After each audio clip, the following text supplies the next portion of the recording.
Do you think Charlottesville has actually moved forward? There's just been a lot of turmoil in the city, so I'd be curious to hear what everyone thinks about that basic question. We can start with you, Mike.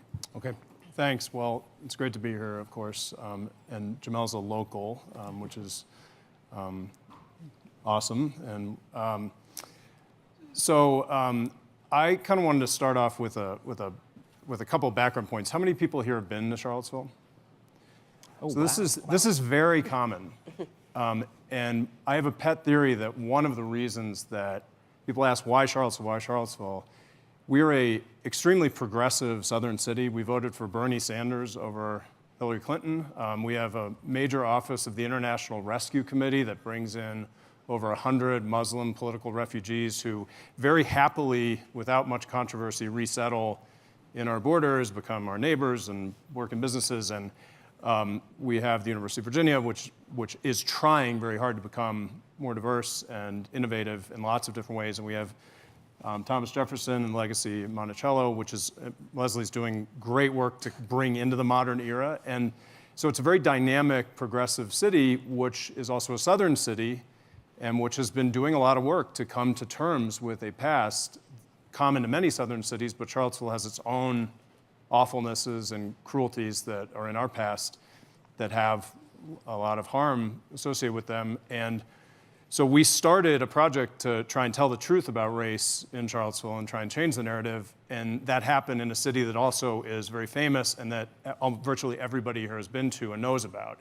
So those two things combined to put us on the map for a lot of forces that have been newly emboldened in this political era to not want the narrative change, to not want the truth told about race, and not want this kind of tarp lifted off of lots of passages in our past that have been hidden. So a couple other points I just wanted to make before we get into the discussion, and to get to Jamelle's question. There's a couple things about the government in Charlottesville that a lot of you probably don't know that are useful to point out, because they do go to some of the questions you're raising about how far have we progressed.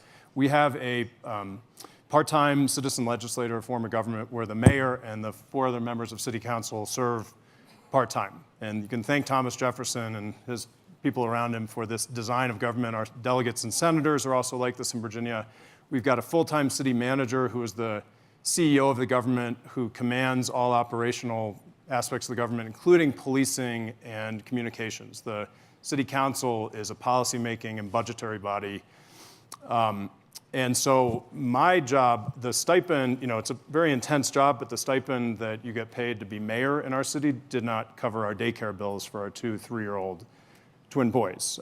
So I have a day job like we talked about, and I actually have a second day job which goes to this kind of hidden life that I have, which is before I got a law degree, I got a PhD in political science with a focus on political theory, and my topic there went back to this personal fascination that developed very early on. I was a Jewish kid growing up in very waspy Northern Virginia, and I started, for whatever reason, becoming fascinated by what had happened in Weimar Germany, where a democracy turned against itself at the hands of a demagogue and destroyed itself, took a lot of the civilized world down with it. And that, we're at an ideas festival. That idea, how can a democracy turn against itself, really captivated me. And it led, I wrote a dissertation about this problem, about what is democracy's demagogue problem.